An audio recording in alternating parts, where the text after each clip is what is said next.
अस्सलाम वालेकुम व्यूवर्स, कैसे हैं आप सब। Hope you all are doing well. Welcome to my channel prose word. Viewers, आज की इस वीडियो में हम डिस्कस करने जा रहे हैं रेनेसांस एज। ये एज हम डिटेल से डिस्कस करेंगे कि हमने series of English literature start किया, तो उस सीरीज में ये थर्ड वीडियो है। सेकंड वीडियो में हमने डिस्कस की थी मिडिवल एज। अगर आपने वो वीडियो नहीं देखी अभी तक तो जल्दी से वो वीडियो देखें। सी व्यूवर्स, आज की वीडियो बहुत ही इंपॉर्टेंट होने जा रही है। इसमें हम रेनेसांस एज को ओवरऑल डिस्कस करेंगे। यहाँ पे मैंने कुछ की पॉइंट्स भी ऐड किए हैं। इन शॉर्ट ये सब चीजें आज हम इस वीडियो में डिस्कस करने जा रहे हैं। तो स्टार्ट करते हैं आज की वीडियो। तो व्यूअर्स, सबसे पहले डिस्कस करते हैं इसका historical background. Renaissance time period जो है वो कैसे स्टार्ट हुआ। 1453 से स्टार्ट 1616 तक का इसका टाइम पीरियड है। ये स्टार्ट हुआ with the fall of Constantinople. ठीक है, ये जो फॉल ऑफ कॉन्स्टेंटिनोपल है इसके पीछे एक पूरी स्टोरी है। 29 मई 1453 को ये फॉल हुआ। ऑटोमन एम्पायर ने जो है कॉन्स्टेंटिनोपल को कैप्चर कर लिया था। वैसे तो इस सिटी की वॉल्स जो है वो बहुत ज़्यादा मजबूत थी, लेकिन लॉन्ग सेज हुआ, बहुत से वेपन्स यूज़ किए गए, कैनन्स को यूज़ किया गया। तो इससे क्या है, ऑटोमन एम्पायर के पास आ गया कॉन्स्टेंटिनोपल, जो कि अभी जिसको इस्तांबुल कहते हैं फॉल ऑफ कॉन्स्टेंटिनोपल। इससे क्या हुआ कि जो ग्रीक में स्कॉलर्स थे ना सारे, वो यूरोप की तरफ आ गए, वो वेस्ट की तरफ आ गए, और जितना भी क्लासिकल नॉलेज था, जितना भी एंटीक नॉलेज था, वो अपने साथ लेके आए। तो यहाँ पे जो है इंग्लैंड में फिर क्लासिकल लर्निंग की रिवाइवल हुआ। रेनेसां एज को रिवाइवल ऑफ लर्निंग कहते हैं। स्कॉलर्स थे ग्रीक से आए, वो उसके पास क्लासिकल टेक्स्ट है, तो एज में क्लासिकल लर्निंग पे फोकस किया जाता है। एंड व्यूअर, रेनेसां एज को जो है एज ऑफ एलिजाबेथ भी कहा जाता है, क्योंकि इंग्लैंड की क्वीन जो है वो क्वीन एलिजाबेथ थी। इसको एज ऑफ शेक्सपियर भी कहा जाता है, क्योंकि शेक्सपियर जो है वो मोस्ट फेमस राइटर था इस एज का। 1616 में ये जो रेनेसां टाइम पीरियड है ये ऑलमोस्ट एंड साल में विलियम शेक्सपियर की भी डेथ हुई, marking the symbolic end of English renaissance. कुछ इसके की इन्फ्लुएंस है इसमें क्या हुआ, rediscovery of Greek and Roman text, जैसे कि हमने पहले डिस्कस किया। और इस एज के स्पिरिट्स में थे humanism, individualism, curiosity, artistic creativity. तो इस एज में जो है ह्यूमनिज्म और इंडिविजुअलिज्म पे बहुत ज्यादा फोकस किया जाता था। इससे पहले हमने देखा मिडिवल एज में कॉमन मैन की इतनी इंपॉर्टेंस नहीं थी, ज्यादा जो है वो चर्च पे फोकस किया जाता था, लिटरेचर को भी कंट्रोल कर रहा था और एजुकेशन को भी।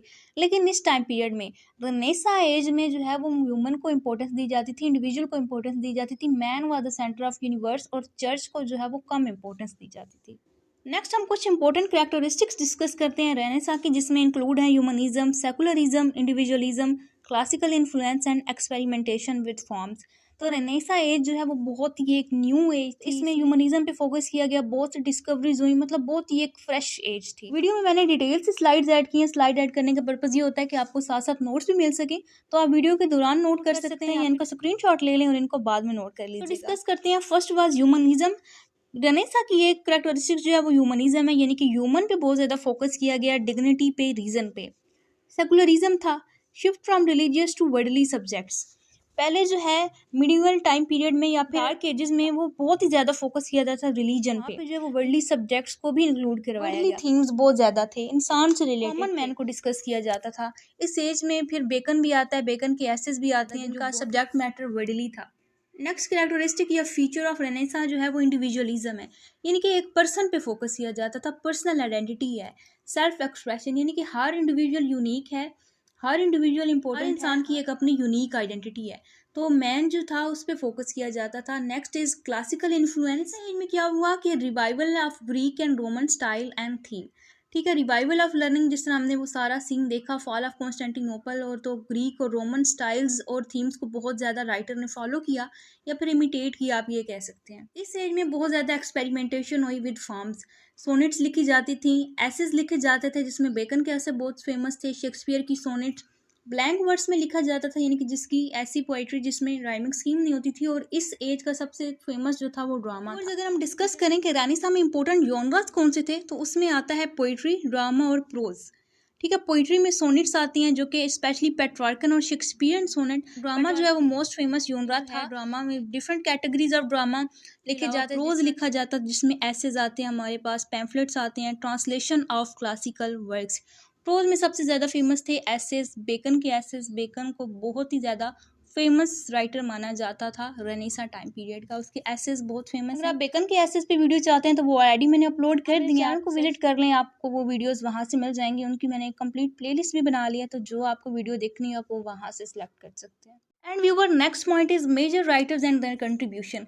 तो अब हम जो है मेजर राइटर्स को डिस्कस करते हैं, उनकी कौन कौन सी इंपॉर्टेंट राइटिंग थी। सबसे पहले आता है William Shakespeare. William Shakespeare was the most famous writer of Renaissance age को इसके नाम से भी याद किया जाता है, क्योंकि रेनेसा एज को एज ऑफ शेक्सपियर भी कहा जाता है। 1564 में इनकी बर्थ हुई और 1616 में इनकी डेथ हो गई। उनकी डेथ के साथ ही ये जो रेनेसा टाइम में डिक्लाइन आया और नेक्स्ट जो है विक्टोरियन एज स्टार्ट हुई। It was the greatest dramatist of English literature। बहुत फेमस राइटिंग है इनकी, जिस तरह Hamlet, मैकबथ, Othello, King Lear, Romeo and Juliet and sonnets. Shakespeare ने 154 सोनेट्स लिखे और ऑलमोस्ट 39 प्लेज लिखे। Shakespeare master tragedy, comedy and history play. Next important writers में आते हैं क्रिस्टोफर मार्लो और एडमंड स्पेंसर। क्रिस्टोफर मार्लो जो है वो पोइट भी थे, प्ले राइट भी थे, अपने प्लेस के लिए बहुत ज्यादा फेमस हुए, जिसमें इंक्लूड है doctor Faustus, Tamburlaine, the Jew of Malta introduce blank verse in drama. तो इन्होंने ड्रामा में ब्लैंक वर्स को इंट्रोड्यूस करवाया। ब्लैंक वर्स यानी कि जिसमें कोई प्रॉपर राइमिंग स्कीम को फॉलो नहीं किया जाता। एडमंड स्पेंसर, तो एडमंड स्पेंसर ने एक बहुत ही फेमस वर्क लिखा था फेरी क्वीन। फेरी क्वीन जो है वो इन्होंने इसमें प्रेज की थी क्वीन एलिजाबेथ वन की, क्योंकि क्वीन एलिजाबेथ वन जो है वो इस टाइम क्वीन थी इंग्लैंड। एडमंड स्पेंसर अपनी इस पोइम की वजह से बहुत ज़्यादा फेमस थे। ये जो फेरी क्वीन है ये बहुत लंबी है और इसको बुक्स में डिवाइड किया गया। Next famous writers are Francis Bacon and Ben Jonson. Renaissance time period की बात आए और शेक्सपियर के साथ हम बेकन को इंक्लूड ना करें ऐसे तो नहीं हो सकता, क्योंकि बेकन जो है वो उस टाइम पीरियड के बहुत ही ज़्यादा इंपॉर्टेंट राइटर थे। अपने एसेस की वजह से बहुत ज़्यादा फेमस थे। ये फिलोसफर भी थे, एसिस्ट भी थे, develop the modern scientific method. तो ये अपने साइंटिफिक मेथड की वजह से बहुत ज़्यादा famous for the essays of study of truth of friendship. ये जो है प्रॉपर एक बुक है बेकन एसेस की फॉर्म में, इसमें ये सारे एसेस इंक्लूड किए गए। Next is Ben Jonson. Ben Jonson was also contemporary of Shakespeare, known for satirical comedies. इनकी कॉमेडीज बहुत ही सैटिरिकल होती थी, जिसमें सटायर होता था। इसकी एग्जांपल मैंने यहाँ पे इंक्लूड की, जिस तरह वोल्पोन एंड द अल्केमिस्ट।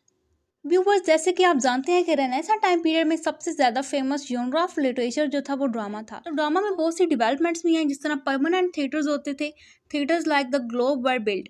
तो थिएटर्स को बिल्ड किया गया, पब्लिक एंटरटेनमेंट पे बहुत ज़्यादा फोकस किया गया। Plays became immensely popular, plays बहुत ज़्यादा पॉपुलर हुए। प्लेज को लिखा जाता था और परफॉर्म भी किया जाता था स्टेज पे। ब्लैंक वर्स इंट्रोड्यूस हुई, unrhymed iambic pentameter became the standard in drama. तो ड्रामा में जो है वो ब्लैंक वर्स यूज होती थी, अनराइम्ड इयम्बिक पेंटामीटर को यूज किया जाता था। थीम्स जो उस टाइम पे थे वो थे power, betrayal, fate, love, identity and politics. तो ये सारे थीम्स हमें रेनेसा टाइम पीरियड में जितने ड्रामाज लिखे गए उनमें ये थीम्स हमें मिलती हैं। ये एक ऐसा टाइम पीरियड था जिसमें प्रिंटिंग प्रेस को इंट्रोड्यूस करवाया गया। इससे पहले प्रिंटिंग प्रेस नहीं थी। सबसे पहले डार्क एजेस में लोग जो है वो लिखते नहीं थे, लोग जो है वो स्टोरी टेलिंग की टेक्निक को यूज करते थे, वो स्टोरी सुनाते थे।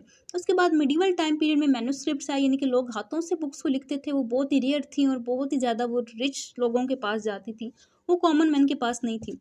लेकिन इस टाइम पीरियड में ये जो है रेनेसा टाइम पीरियड, इसमें प्रिंटिंग प्रेस आया, जिसकी वजह से बुक्स जो है वो चीजली अवेलेबल होती थी, वाइडली अवेलेबल होती थी। तो 1440 में ये जो था प्रिंटिंग प्रेस ये इन्वेंट हुआ, जर्मनी में आया 1476। इससे क्या हुआ कि एक रेवोल्यूशन आई लिटरेचर के अंदर, revolutionise literature by making books cheaper and more accessible.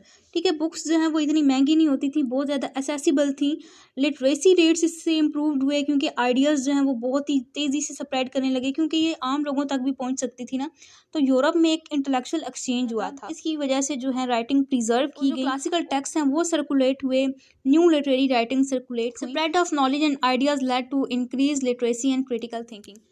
Next viewers, देखते हैं कि प्रिंटिंग प्रेस तो आ गया, लैंग्वेज का क्या हाल था।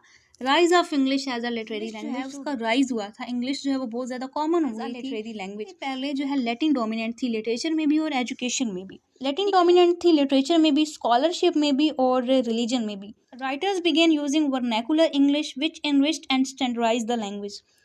तो रेनेसा टाइम पीरियड में राइटर्स ने इंग्लिश को बहुत ज़्यादा यूज़ किया, जिसकी वजह से एक लैंग्वेज की हमें स्टैंडर्डाइज फॉर्म भी मिलती है। और इस इंग्लिश को स्टैंडर्डाइज करने में हमें शेक्सपियर का नाम भी मिलता है। शेक्सपियर ने बहुत ज़्यादा न्यू फ्रेजेस और वर्ड्स ऐड किए थे इंग्लिश लैंग्वेज में। Shakespeare and his कंटेम्परेरीज expanded the English vocabulary, inventing new words and phrases.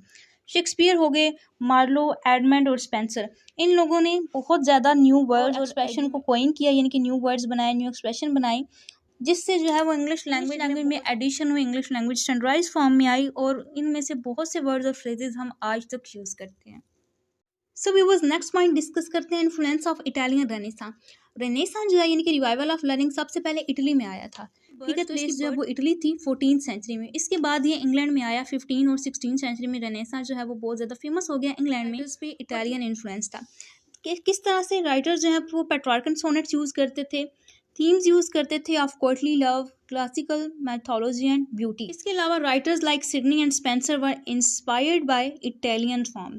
ठीक है, तो इटालियन रेनेसा का बहुत ज़्यादा इम्पैक्ट था या फिर इन्फ्लुएंस था ऑन इंग्लैंड रेनेसा। एज जो है वो एज ऑफ लर्निंग थी, और हम यूनिवर्सिटीज और लर्निंग का जिक्र न करें ऐसे तो हो नहीं सकता। इस टाइम पीरियड में यानी कि एलिजाबेथ के टाइम पीरियड में ऑक्सफोर्ड और कैम्ब्रिज यूनिवर्सिटी बहुत ज़्यादा famous centres of humanist learning. इसकी एजुकेशन में ह्यूमनिज्म पे फोकस किया जाता था, यानी कि study of classical antique. Scholar studies classical text, language, Greek and Latin and philosophy. Scholars ने क्लासिकल टेक्स्ट को भी रीड किया, इंग्लिश पे तो फोकस किया जाता था, क्लासिकल लैंग्वेजेस पे भी फोकस किया गया जिस तरह ग्रीक और Latin. Humanism emphasize critical thinking, rhetoric and ethics.